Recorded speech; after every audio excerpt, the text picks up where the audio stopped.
నేను Satya, welcome to AB morning news. ఈరోజు ఉన్నటువంటి వార్తలేంటి, ప్రధాన పత్రికల్లో ప్రచురించినటువంటి ప్రధాన శీర్షికలతో ప్రచురించినటువంటి ఐటమ్స్ ఏంటి, అసలు ప్రస్తుతం ఉన్నటువంటి వార్తలేంటి, వివిధ పత్రికల్లో ఉన్నటువంటి సారాంశం ఏంటి, వాటి వెనుక ఉన్న ఉద్దేశం ఏంటి ఒకసారి తెలుసుకుని ప్రయత్నించారు. అయితే ముందుగా మనం ఒకసారి ఈనాడులో చూసుకున్నట్లయితే, ఈనాడులో ప్రధానంగా ఒక పెద్ద శీర్షిక ఏంటి అంటే జవహర్ రెడ్డి జగన్ నాటకం అంటూ శీర్షికతో ప్రచురించడం జరిగింది. ఇందులో వైకాపాకు వంతపాడిల మరో వికృత క్రీడ అంటూ ఇక్కడ కూడా మనకి ఒక ఐటెం ప్రచురించడం జరిగింది. బ్యాంకుల్లో పింఛన్ నగదు జమ చేసే నిర్ణయం, 32 మంది వృద్ధుల ఉసిరు పోసుకున్న అదే తీరు, మళ్ళీ ఇబ్బందులు గురి చేసి ఆ నెపాన్ని విపక్షాలపై వేసే కుట్ర, సీఎస్ ను నడిపిస్తున్నది జగన్, ధనుంజయ రెడ్డిలే, సరిపడా సిబ్బంది ఉన్న ఇంటింటికి పెన్షన్ పంపిణీకి మోకాలు అంటూ ఈనాడు పత్రికలు ప్రధానంగా ప్రచురించడం జరిగింది. మే 1న బ్యాంకు ఖాతాల్లో పింఛన్ జమ, కదలలేని నడవలేని స్థితిలో ఉన్న వారికి ఇళ్ల వద్దే పంపిణీ, దివ్యాంగుల సైనిక పెన్షన్లు తీసుకునే వారికి కూడా ఖాతాలో సొమ్ము జమ కాకపోతే ఇంటి దగ్గరే అందజేత అని ప్రభుత్వం నిర్ణయం తీసుకుందంటూ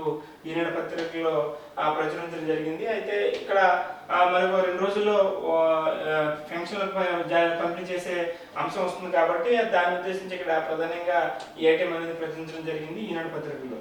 అలాగే ఇక్కడ కింద చూసుకున్నట్లయితే, పేదల ప్రాణాలతో చెలగాటమాడొద్దు, ఇప్పటికే 32 మంది పెన్షన్దారులను పట్టున పెట్టుకున్నారు.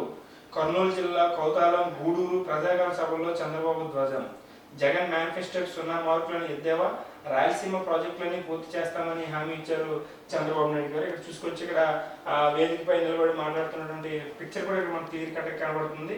సో ఇక్కడ అంటే రాయలసీమలో పర్యటన చేస్తున్న చంద్రబాబు నాయుడు ఆ ప్రాంతాన్ని ఉద్దేశించి కూడా కీలకమైనటువంటి ప్రకటన చేశారు. ఎందుకంటే రాయలసీమ ప్రాజెక్టులను పూర్తి చేస్తామని చెప్పడం కూడా జరిగింది. ఎందుకంటే రాయలసీమలో ప్రధానంగా నీటి కరువు ప్రాంతం కాబట్టి, అక్కడ ప్రాజెక్టుల మీద ఆధారపడి ఉన్నటువంటి ప్రాంతాలు కాబట్టి, మనం ప్రధానంగా చూసినట్లయితే కడప, కర్నూలు, చిత్తూరు ఈ జిల్లాలు ఏంటంటే నీటి తక్కువ ఉన్నటువంటి ప్రాంతాలు కాబట్టి అక్కడ ప్రాజెక్టులే మెయిన్ కీలకంగా మారేటువంటి అంశం ఉంది. కాబట్టి ప్రాజెక్టు విషయానికి వస్తే గత ప్రభుత్వంలో రాజశేఖర రెడ్డి గారు ఉన్న టైంలో కూడా ఎక్కువ ప్రాజెక్టుల మీద జలయజ్ఞమైన కోరితే చాలా రాష్ట్ర వ్యాప్తంగా ప్రాజెక్టులు నిర్మించడం జరిగింది. అయితే గత ప్రభుత్వాలు వాటి పట్ల కొంత నిర్లక్ష్యం వహించాయని చెప్పాలి. సో దాన్ని మళ్ళీ వెలుగులో తీసుకొచ్చి రాయలసీమ ప్రాంతానికి ఏం అవసరం ఉందనేది గుర్తించి దాని ప్రకారంగానే ఈరోజు చంద్రబాబు నాయుడు ఆ కీలకమైనటువంటి ప్రకటన చేయడం జరిగింది. చూడాలి మరి అది ఎంతవరకు ఇంప్లిమెంట్ చేస్తారు, అసలు రేపు జరగబోయే ఎన్నికల్లో టీడీపీ కూటమి ప్రభుత్వం అధికారంలోకి వస్తుందా లేదా, వస్తే వాళ్ళు నిజంగానే ప్రాజెక్టు మీద ప్రధాన దృష్టి పెట్టి వాటిని పూర్తి చేసే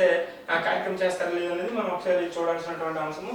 సో ఇది ప్రధాన చంద్రబాబు నాయుడు గారు రాయలసీమ పర్యటనలో భాగంగా ప్రచురించినటువంటి వార్తగా మనం చెప్పుకోవచ్చు. అలాగే తుని రైలు దహనం వైకాపా కుట్రే, ఇక్కడ చూడవచ్చు. తుని రైలు దహనం వైకాపా కుట్రే, ద్వారంపూడి కరుణాకర్ రెడ్డి తదితరులు పన్నాగం, కులాల మధ్య చిచ్చుపెడుతున్న జగన్, కిర్లంపూడి సభలో పవన్ కళ్యాణ్ సంచలన వ్యాఖ్యలు, కాపులకు రిజర్వేషన్ ఇవ్వనున్న జగన్ కు వైకాపా ఎమ్మెల్యేలు ఎందుకు మద్దతు ఇచ్చారు, రాష్ట్ర పరిధిలో ఉన్న 5% ఈబీసీ రిజర్వేషన్ ఎందుకు తొలగించారని ప్రశ్నిస్తున్నారు పవన్ కళ్యాణ్ అధికార పార్టీని. ఇక్కడ చూసుకోవచ్చు పవన్ కళ్యాణ్ మాట్లాడుతున్న పిక్చర్ మనకి క్లియర్ కనబడుతుంది. కాకినాడ జిల్లా కిర్లంపూడి సభలో మాట్లాడుతున్న పవన్ కళ్యాణ్, పక్కన కాకినాడ ఎంపీ అభ్యర్థి తంకెల ఉదయ శ్రీనివాస్, జగ్గంపేట అసెంబ్లీ అభ్యర్థి జ్యోతి మీరు కూడా ఇక్కడ మనకి ఉన్నటువంటి గతంలో మనం చూసుకోవచ్చు. తునిలో రైలు ప్రమాదం జరిగింది, దాని వెనకాతల కుట్రపరంగా పన్నాగ ప్రకటనగానే జరిగింది. దాని వెనకాల ముఖ్యమంత్రి జగన్మోహన్ రెడ్డి నుండి చేయించారనేది పవన్ కళ్యాణ్ విమర్శిస్తున్న ప్రధాన విమర్శగా మనకి ఇక్కడ చూసుకోవచ్చు. ద్వారపూడి కరుణాకర్ రెడ్డి తదితరులు పన్నాగం కులాల మధ్య చిచ్చు పెడుతున్న జగన్ అంటూ ఇక్కడ చూసుకోవచ్చు. ఎందుకంటే జగన్ కులాల మధ్య చిచ్చు పెడుతున్న జగన్ ఎందుకు అంటే, రాష్ట్రంలో ప్రధానంగా ఉన్నటువంటి కాపు కులం చెందినటువంటి నేత పవన్ కళ్యాణ్, అందులో ఓట్ ఆఫ్ మెజార్టీ కాపులు ఉన్నటువంటి రాష్ట్రం ఆంధ్రప్రదేశ్ కాబట్టి అందులో వైసీపీలో కాపులు ఉన్నారు, టీడీపీలో కాపులు ఉన్నారు, అలాగే జనసేనలో కాపులు ఉన్నారు. సో ఎక్కడెక్కడ లేనటువంటి సమస్య ఒక పవన్ కళ్యాణ్ దగ్గర ఎందుకు వస్తుందంటే, ఆయన కాపు నేత కాబట్టి కాపుల్ని మోసం చేస్తున్నారు, కాపులకి అన్యాయం చేస్తున్నారు, అలాంటి జగన్మోహన్ రెడ్డి కాపులు ఎందుకు నమ్ముతున్నారు, ఆయనకే వత్తాసు పలుకుతున్నారు అనే విమర్శ పవన్ కళ్యాణ్ క్లియర్ కట్ గా మనకు తెలుస్తుంది. కాపులకు రిజర్వేషన్ ఇవ్వనున్న జగన్ కు వైకాపా ఎమ్మెల్యేలు ఎందుకు మద్దతు ఇచ్చారంటూ ఇక్కడ ఆ కాపు నేతల్ని టార్గెట్ చేసి ఇక్కడ మాట్లాడారు. ఎందుకంటే కాపులు ఉన్నటువంటి రిజర్వేషన్ తీసేసినటువంటి గవర్నమెంట్ వైసీపీ గవర్నమెంట్. సో అలాంటి గవర్నమెంట్ కి కాపు జాతికి అన్యాయం జరిగినప్పుడు ఆ పార్టీలో ఉన్నటువంటి కాపు నేతలు ఆ పార్టీకి ఎందుకు మద్దతు ఇస్తున్నారని వాళ్ళని విమర్శించే ప్రయత్నం చేసినటువంటి ఐటమ్ మనకి క్లియర్ గా కట్ గా కనబడుతుంది. అలాగే ఇక్కడ చూడండి, ఇక్కడ ప్రోగ్రెస్ రిపోర్ట్ పెట్టాను, మార్కులు మీరే వేయండి, అక్క చెల్లెమ్మల ఖాతాల్లోకి 2.70 లక్షల కోట్లు జమ చేశాం, విద్యా వ్యవస్థలో ఎన్నో మార్పులు తెచ్చాం, తాడిపత్రి వెంకటగిరి కందుకూరు సభలో సీఎం జగన్. ఎందుకంటే సీఎం జగన్మోహన్ రెడ్డి నిన్న మొన్నటి నుంచే కూడా ఎన్నికల ప్రచారం ప్రారంభించడం జరిగింది. సో అందులో భాగంగానే ముందుగా ఇక్కడ అనంతపురం జిల్లా తాడిపత్రిలో ఆయన పర్యటన చేస్తున్నారు. రాష్ట్ర వ్యాప్తంగా వివిధ ప్రదేశాల్లో ఆయన షెడ్యూల్ చోట పెట్టుకోవడం జరిగింది. ఎందుకంటే ఇంకా కొద్ది రోజులు మాత్రమే ఎలక్షన్ సమయం ఉంది కాబట్టి ఆ టైం ఉన్నంత వరకు కూడా జగన్మోహన్ రెడ్డి కూడా ఎన్నికల ప్రచారం నిర్వహించాలనే ఒక ఉద్దేశంతో ఈ యొక్క సభలో పెట్టుకోవడం జరిగింది. అందులో భాగంగానే ఇక్కడ ఈ చూడండి ప్రోగ్రెస్ అంటే జగన్మోహన్ రెడ్డి ఇటీవల కాలంలోనే తన యొక్క మేనిఫెస్టోని రిలీజ్ చేశారు. ఎందుకంటే ప్రజలకి ఏ విధమైనటువంటి సంక్షేమ పథకాలు అందించాలి, ప్రజలకి ఏ విధంగా మన మేనిఫెస్టో రూపొందిస్తే వాళ్ళకి క్షేత్రస్థాయిలో సంక్షేమ పథకాలు నేరుగా అందుతాయనే ఒక ఉద్దేశంతో ఆయన మేనిఫెస్టోని కూడా రిలీజ్ చేయడం జరిగింది. సో ఆ మేనిఫెస్టోని ఉద్దేశించి ప్రోగ్రెస్ రిపోర్ట్ పెట్టాను, మార్కులు మీరే వేయండి అంటూ ఇక్కడ జగన్మోహన్ రెడ్డి ప్రజల్ని వేడుకున్నటువంటి వార్త ఇక్కడ ఈ పత్రికలో ప్రధానంగా మనం చూసుకోవచ్చు. ఇంకా చూసుకున్నట్టయితే కింద పొన్నవోలుని ఏఏజీగా నియమించడం క్విడ్ ప్రోకో కాక మరేమిటి అంటూ షర్మిల ఆ ప్రభుత్వంపై ధ్వజమెత్తే ప్రయత్నం చేస్తుంది. ఎందుకంటే సిబిఐ ఛార్జ్ షీట్లో ఆయన చేతనే వైఎస్ఆర్ పేరు చేర్పించారు. అక్రమాస్తుల కేసులో జగన్ బయటపడాలనే ప్రయత్నంలో ఇదో భాగం. అందుకు ప్రతిఫలమే సీఎంగా ప్రమాణ స్వీకారం చేసిన వెంటనే ఏఏజీగా నియామకం. పిసిసి అధ్యక్షుడు వైఎస్ షర్మిల ధ్వజం అంటూ ఇక్కడ మన శ్రీకాకుళం జిల్లా టెక్కల సభలో ప్రయాణించిన షర్మిల కూడా ఇటీవల కాలంలో కాంగ్రెస్ పార్టీలో చేరడం, ఆమె పిసిసి చీఫ్గా ఎన్నుకోవడం అని మనందరికీ తెలిసినటువంటి విషయం. సో అది సాక్షాత్ జగన్కి సొంత చెల్లి అయినప్పటికీ కూడా ప్రభుత్వాన్ని అటు జగన్ను వ్యక్తిగతంగా ప్రభుత్వ పరంగా చాలా అటాక్ చేస్తూ చాలా చోట్ల చాలా సభల్లో కూడా ఆవిడ జగన్మోహన్ రెడ్డిని విమర్శించడం జరిగింది. ఇక్కడ మెయిన్ ఈ మధ్య కాలంలో జరుగుతున్న బర్నింగ్ ఇష్యూ ఏంటంటే వైఎస్ రాజశేఖర రెడ్డి పేరు ఎఫ్ఐఆర్లో చేర్చింది కాంగ్రెస్ ప్రభుత్వం అని జగన్మోహన్ రెడ్డి చెప్తున్నటువంటి పరిస్థితి అయితే దాన్ని తిప్పుకొట్టే ప్రయత్నంలో భాగంగా షర్మిల చేస్తున్నటువంటి కామెంట్స్ ఏంటి అంటే జగన్మోహన్ రెడ్డి రాజశేఖర రెడ్డి పేరు ఎఫ్ఐఆర్లో పెట్టింది, దానికి కారణం జగన్మోహన్ రెడ్డి, ఆయన వెనకతలు ఉన్న వ్యక్తులే. వాటి ప్రతిఫలంగానే ఈరోజు జగన్మోహన్ రెడ్డి గవర్నమెంట్లో వాళ్ళు పదవులు అనిపిస్తున్నారంటూ కొన్ని పేర్లు కూడా ఇక్కడ ప్రస్తావిస్తూ షర్మిల చేసినటువంటి ఆరోపణ. అయితే ఓవరాల్గా అసలు ఏం జరిగిందంటే రాజశేఖర రెడ్డి కాంగ్రెస్లో ఉన్న తర్వాత ఆయన మరణానంతరం జగన్మోహన్ రెడ్డి గవర్నమెంట్ ప్రభుత్వం నుంచి బయటకు రావడం, తదనంతరం అది కాంగ్రెస్ పార్టీ ఎఫ్ఐఆర్లో పేరు చేర్చడం, ఇదంతా కూడా ఒక ఇష్యూగా అప్పట్లో మనం అందరూ చూసినటువంటి విషయం. సో దాన్ని ఇప్పుడు పొలిటికల్ ఇమేజ్ కోసం అటు షర్మిల కావచ్చు, లేదంటే జగన్మోహన్ రెడ్డి కావచ్చు, రాజశేఖర రెడ్డి ఇమేజ్ని ఆయన చరిష్మాని కూడా వాడుకునే ప్రయత్నం చేస్తున్నారు. ఎందుకంటే ఆయన కొడుకుగా జగన్మోహన్ రెడ్డికి ఆయన కూతురుగా షర్మిలకి సేమ్ రైట్స్ ఉంటాయి కాబట్టి సో వాళ్ళ యొక్క రాజశేఖర రెడ్డి యొక్క ఇమేజ్ని కావచ్చు, లేదంటే ఆయనకి జరిగిన అవమానాలు కావచ్చు, వాటిని వాడుకునే ప్రయత్నం చేస్తున్నటువంటి పరిస్థితి మనకు కనబడుతుంది. అయితే ఏపీలో ఇప్పుడు ఒక అన్న ఒక చెల్లి మధ్య జరుగుతున్న ప్రధానమైన వారుగా ఇది కూడా మనం ఒకసారి పరిగణించవచ్చు. ఎందుకంటే షర్మిలకి కాంగ్రెస్ పార్టీ పీసీ చీఫ్ ఇచ్చి ఈరోజు కొన్ని చోట్ల పోటీ చేసే ప్రయత్నం చేస్తుంది కాంగ్రెస్. చూడాలి, ఎందుకంటే షర్మిల ఎంతవరకు వర్కౌట్ అవుతుంది, ఆమె ప్రయత్నం ఎంతవరకు ఫలిస్తుంది అనేది మనం కొన్ని రోజులు ఆగాల్సింది. ఎందుకంటే ఈ మే నెల 13వ తేదీన ఎన్నికలు జరగబోతున్నాయి, జూన్ 4న రిజల్ట్ రాబోతున్నాయి కాబట్టి సో షర్మిల చేసే నిజాలు ఆరోపణ ప్రజలు నమ్ముతారా, లేదంటే అసలు జగన్మోహన్ రెడ్డి చెప్పిందే నమ్ముతారా అనేది మనం ఇక్కడ వేచి చూడాల్సినటువంటి పరిస్థితి ఇక్కడ ఈనాడులో ఓవరాల్గా మనకు కనబడుతున్నటువంటి విషయం. మరి అలాగే ఒకసారి ఆంధ్రజ్యోతి చూసుకున్నట్లయితే ఆంధ్రజ్యోతిలో కూడా 100 బాదాడు 1000 నొక్కాడు అంటూ ఒక ప్రధానమైన శీర్షికతో ఒక మెయిన్ హెడ్డింగ్తో ఒక బ్యానర్ ఐటమ్ ఇక్కడ ఆంధ్రజ్యోతిలో కనిపిస్తుంది. ఎందుకంటే జగన్ 5 ఏళ్ల పాలన ఇదే చంద్రబాబు అంటూ విమర్శించి చేశారు. ఎందుకంటే 100 బాదాడు 1000 నొక్కాడు అని చంద్రబాబు నాయుడు డైరెక్ట్గా జగన్మోహన్ రెడ్డిని విమర్శించే ప్రయత్నం చేశారు కర్నూలు జిల్లా సభలో. సో తాడేపల్లి ప్యాలెస్ను బద్దలు కొడితే పేదల కొడుకు నిండుతుంది, క్లాస్ వార్ అంటే అది, సీఎంలో 102 ప్రాజెక్టులు రద్దు చేశాడు, జాబ్ క్యాలెండర్ ఇచ్చాడా, ఉద్యోగులకు న్యాయం చేశాడా, జేబ్రాండ్తో మహిళలు మంగళసూత్రాలు తెప్పించేశాడు, ఆ నవరత్నాలు నవమోసాలు, వైసీపీ మేనిఫెస్టో అబద్ధాలు పుట్ట, మళ్ళీ మోసపోతే రాష్ట్రాన్ని నమ్మేస్తాడు, మేము రాగానే పెన్షన్ 4000, అంగన్వాడీ హోంగార్డులు పెన్షన్ అందరికీ అండగా ఉంటా, మెగా డిఎస్సీ పైన తొలి సంతకం, ఏటా 4 లక్షల ఉద్యోగాలు, స్కిల్ పెంచేందుకు యువతకు శిక్షణ, ఉద్యోగులకు న్యాయం, సీమ వలసల నివారణకు ప్రత్యేక ప్రణాళికలు అమలు అంటూ బాబు ఇక్కడ ఆ సీమ ప్రజలకు కొంత ధైర్యం చేకూర్చే ప్రయత్నం చేశారు. ఎందుకంటే వారికి ఈ రకమైన హామీలు ఇచ్చారు. ఎందుకంటే జగన్మోహన్ రెడ్డి చేసినటువంటి అన్యాయం కావచ్చు, లేదంటే రాయలసీమకి ముఖ్యంగా రాయలసీమ ప్రాంతానికి చేసినటువంటి అన్యాయాన్ని వాళ్ళందరికీ అర్థమయ్యేటట్టు చెప్పే ప్రయత్నం చంద్రబాబు నాయుడు చేశారు. సో మరి టీడీపీ గవర్నమెంట్ కానీ అధికారంలోకి వస్తే మేము చేస్తాం, గవర్నమెంట్ రాగానే డిఎస్సీపై తొలి సంతకం అంటూ చంద్రబాబు నాయుడు ఇప్పటికే పలు చోట్ల హామీని గట్టిగా చెప్పడం జరిగింది. సో అందులో భాగంగానే రాయలసీమకి ఇక్కడ స్కిల్ పెంచేందుకు యువతకు శిక్షణ, ఉద్యోగులకు న్యాయం చేస్తామంటూ సీఎం వలసల నివారణకు ప్రత్యేక ప్రణాళిక అంటూ ఇక్కడ బాబు ఒక మెయిన్ కామెంట్ చేస్తారు. ఎందుకంటే సీఎంలో రాయలసీమలో ఉన్నటువంటి ఉపాధి అవకాశాలు తక్కువ కాబట్టి అక్కడ ఉన్నటువంటి ఉద్యోగులు కావచ్చు, నిరుద్యోగులు కావచ్చు, ఉపాధి అవకాశాల కోసం వివిధ ప్రాంతాలకు వలసలు వెళ్ళే ప్రయత్నం జరుగుతుంది కాబట్టి, వలసలు వెళ్ళే పరిస్థితి ఉంది కాబట్టి, సో దాన్ని నివారించేందుకు అక్కడ ఉన్నటువంటి రాయలసీమలో ఉన్నటువంటి యువతకు, నిరుద్యోగులకు ఒక ఉపాధి కల్పించే అవకాశాన్ని, వలసను నివారించే మార్గాన్ని మేము చూపుతాం, మేము వెతుకుతామంటూ ఇక్కడ చంద్రబాబు నాయుడు రాయలసీమ ప్రజలకి ఒక హామీని ఇవ్వడం కూడా జరిగింది. సో ఇక్కడ మనకి ఆంధ్రజ్యోతిలో క్లియర్ కట్గా కనిపిస్తుంది. ఇక్కడ కోసం చూస్తే కులచిచ్చుకు జగన్ కుట్ర అంటూ ఇక్కడ కూడా సేమ్ ఐటమ్ ఆంధ్రజ్యోతిలో కూడా ప్రచురణ జరిగింది. కాపులు దళితుల మధ్య గొడవలకు కుయుక్తులు అంటూ పవన్ జగన్మోహన్ రెడ్డిని వ్యక్తిగతంగా విమర్శించారు. కాపు రిజర్వేషన్లను ఒప్పుకోని వ్యక్తితో ఆ వర్గం ఎమ్మెల్యేలు తిరుగుతున్నారు. కాపులను తాకట్టు పెట్టే స్థాయి నాకుంటే ఓడిపోయేవాడినా. ఆ ఉద్యమం వైసీపీ నడిపించింది. రిజర్వేషన్లు రావని తెలిసినా ఆ పార్టీ నేతలని ఎగదోశారు. రైలును తగలబెట్టించారు. ప్రతిపాడు జగ్గంపేట సభలో పవన్ కళ్యాణ్ చేసినటువంటి కామెంట్స్ మనకి ఇక్కడ క్లియర్గా గట్రా చూస్తే ఇక్కడ కిర్లంపూడి రోడ్ షోలో పవన్ అభిమానం చేస్తున్నటువంటి పిక్చర్ కూడా మనకి ఇక్కడ క్లియర్గా కనిపిస్తుంది.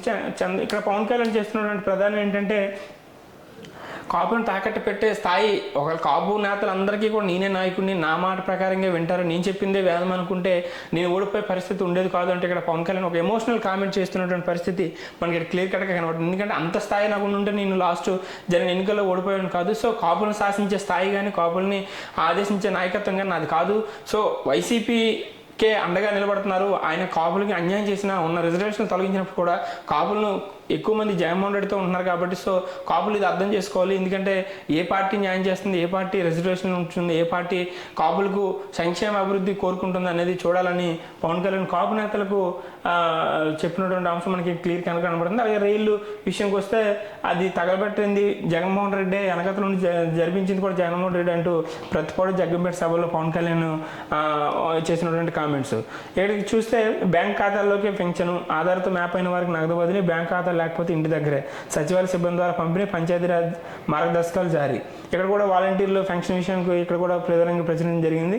ఎందుకంటే ఇక్కడ వాలంటీర్లు రేపు 1వ తేదీన ఇది ఇష్యూ అవుతుంది. ఎన్నికల సమయంలో ఈ వాలంటీర్ ఫంక్షన్ పంచేది అనేది కూడా ఎవరు రాజకీయ మైలేజ్ కోసం వాళ్ళు వాడుకునే ప్రయత్నం జరుగుతుంది కాబట్టి, సో డైరెక్ట్గా ఆధార్ లింక్ ఉన్న వాళ్ళకి బ్యాంక్ ఖాతాల్లోకి డైరెక్ట్గా జమ చేస్తాం, లేదనుకుంటే వాళ్ళకి లేని వారికి సచివాలయ సిబ్బంది ద్వారా వాళ్ళు నేరుగా వాళ్ళ ఇంటికి అందజేసే ప్రయత్నం చేస్తుందని పంచాయతీరాజ్ శాఖ మార్గదర్శకాలు ఇప్పటికే జారీ చేసినటువంటి ఐటమ్ ఇక్కడ మనకు క్లియర్ కట్గా కనబడుతుంది.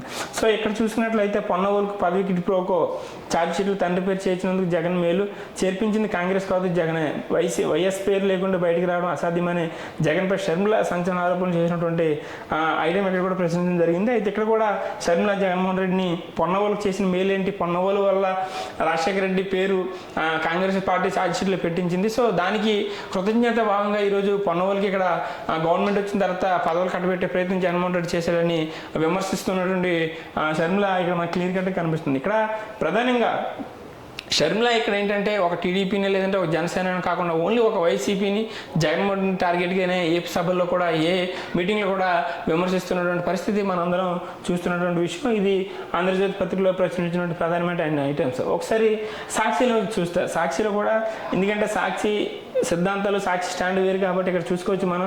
జగన్మోహన్ రెడ్డి ఓటుతో మోసగాలకు వేటు, తాడిపత్రి, వెంకటగిరి, కందుకూరు ఎన్నికల సభలో ముఖ్యమంత్రి వైఎస్ జగన్మోహన్ రెడ్డి అంటూ ఇక్కడ క్లియర్ కట్గా మనకి ఒక ఐటెం కనబడుతుంది. ఇక్కడ చాలా పెద్ద జన సమూహంతో కూడినటువంటి పిక్చర్ వేసి ఇన్సెట్లో జగన్మోహన్ రెడ్డి ప్రసంగిస్తున్న ఫోటో మనకి క్లియర్ కట్గా కనబడుతుంది. సో ఇక్కడ మెయిన్ ఈ సాక్షి పేపర్లో జగన్మోహన్ రెడ్డి ఐటమే ఒక హాఫ్ పేజీ వరకు ఉంది. సో ఇక్కడ జగన్మోహన్ రెడ్డి సభల్లో ఎంతమంది జనం వస్తున్నారు, వాళ్ళకి ఆదరణ ఎలా ఉంది అనేది చూపించే ప్రయత్నం ఈ పత్రికలో మనకు క్లియర్ కట్గా కనబడుతుంది. సో నా 58 నెలల పాలనలో ఏం చేశానో చెబుతా, నీ 14 ఏళ్ల పాలనలో చేసిందేమిటో చెప్పగలవా అని చంద్రబాబు నాయుడుకు సవాల్ వేసే ప్రయత్నం చేశారు ఆ సభలో జగన్మోహన్ రెడ్డి. నీలా బడాయిలు చెప్పకుండా నా ప్రోగ్రెస్ రిపోర్ట్ ప్రజలకే అందజేశా. నేను రూపాయి ఇస్తే నువ్వు 2 రూపాయలు ఇస్తానంటావా? నువ్వేం చేసావో చెప్పుకోలేక నా పథకాల గురించి మాట్లాడతావు ఏమిటయ్యా? జన్మభూమి కమిటీలను మళ్ళీ తెస్తానని చెప్పే ధైర్యం ఉందా? జగన్ తెచ్చిన స్కీములను రద్దు చేస్తానని చెప్పే ధైర్యం ఉందా అంటూ చంద్రబాబు నాయుడికి సవాల్ విసిరే ప్రయత్నం జగన్మోహన్ రెడ్డిగా చేశారు. చంద్రబాబువి అబద్ధాలు, మోసాల ఫ్యాక్టరీ. ఆయన నమ్మటం అంటే పులి నోట్లో తలదూర్చడమే.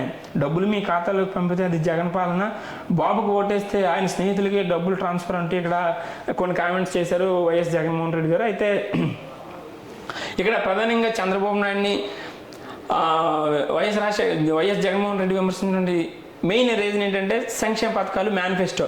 ఎందుకంటే ఆల్రెడీ సంక్షేమ పథకాలు కొన్ని ఇంప్లిమెంట్ జరిగాయి, ఇచ్చిన మేరకు అమలు చేసిన పరిస్థితి వైసీపీ గవర్నమెంట్ ఈ 5 ఏళ్ల కాలంలో చేసింది. అయితే ఇప్పుడు కొత్తగా రూపొందించినటువంటి మేనిఫెస్టో, మా మేనిఫెస్టో మీరు కాపీ చేస్తారని, మీ మేనిఫెస్టో మేము కాపీ చేస్తామంటూ వాదోపాదాలు వినిపించిన పరిస్థితిలో, అలాగే ఇక్కడ కొన్ని కీలకమైన కామెంట్లు చేశారు జగన్మోహన్ రెడ్డి గారు. ఎందుకంటే మీ జగన్మోహన్ రెడ్డి జన్మభూమి కమిటీలను మళ్ళీ తీసుకొస్తారని చెప్పే ధైర్యం ఉందా, లేదా నేను ప్రవేశపెట్టిన సంక్షేమ పథకాలను తొలగిస్తానని చెప్పే ధైర్యం ఉందా అంటూ చంద్రబాబు నాయుడుకి సవాల్ విసిరే ప్రయత్నం చేశారు జగన్మోహన్ రెడ్డి గారు ఈ సభల్లో. సో ఇక్కడ మనం చూసుకున్నట్లయితే ప్రధానంగా ఇక్కడ జగన్మోహన్ రెడ్డి గారు ఆయన ఎన్నికల ప్రచారం, అలాగే ఆయన చేసినటువంటి కామెంట్ ఇక్కడ మనకి సాక్షిలో క్లియర్ కట్గా కనబడుతున్నాయి.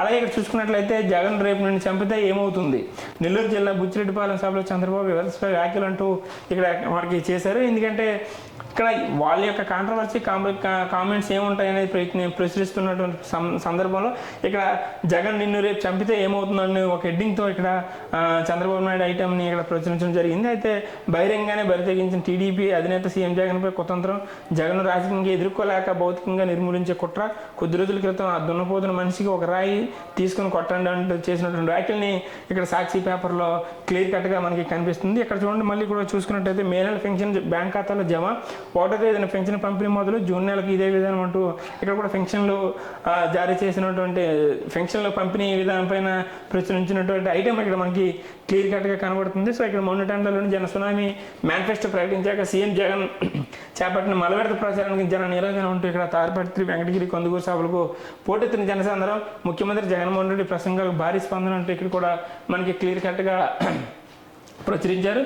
సో ఏదేమైనప్పటికీ కూడా ఓవరాల్గా మనం ప్రధాన పత్రికలు ఉన్నటువంటి ప్రధానమైన అంశాలు ఏంటి అనేది ఒకసారి మనం కూలంకషంగా విశ్లేషణ చేసుకున్నట్లయితే ఇక్కడ మెయిన్ థింగ్గా ఒకటి కనబడేది ఏంటంటే రేపు 1వ తేదీన ప్రజలకు ఇచ్చేటువంటి పెన్షన్ల విషయం కావచ్చు, లేదంటే జగన్మోహన్ రెడ్డి ఎన్నికల ప్రచారం, అలాగే చంద్రబాబు నాయుడు గారు ఎన్నికల ప్రచారానికి సంబంధించిన ఐటెంలో ప్రధానంగా ప్రచురించడం జరిగింది. చూడాలి, ఎందుకంటే ఎవరి పార్టీకి వాళ్ళ జనాదరణ ఉంటుంది, ఎవరి నాయకుడికి వాళ్ళ అభిమానులు వస్తూ ఉంటారు. సో ఎవరి వేలో వారు ఎక్స్పోజ్ చేసుకొని మేమంటూ పోటీపడే ప్రయత్నం చేసినటువంటి వార్త మనకు క్లియర్ కనబడుతుంది. దాంతోపాటుగా సేమ్ టైం పెన్షన్ పంపిణీ కూడా రేపు 1వ తేదీ నాటికి ఎవరైతే ఖాతాదారులు ఆధార్తో లింక్ అయి ఉన్నారో వాళ్ళ ఖాతాలోకి నేరుగా అమౌంట్ జమ చేయడం జరుగుతుంది. ఇన్కేస్ ఒకవేళ ఖాతా లేని వాళ్ళకి సచివాలయ సిబ్బంది ద్వారా ఇంటికే అందజేసే ప్రయత్నం చేస్తామని చెప్తున్నటువంటి గవర్నమెంట్ వైసీపీ చెప్తున్న ప్రయత్నం మనకి 3 పత్రికల్లో కూడా కనిపిస్తుంది.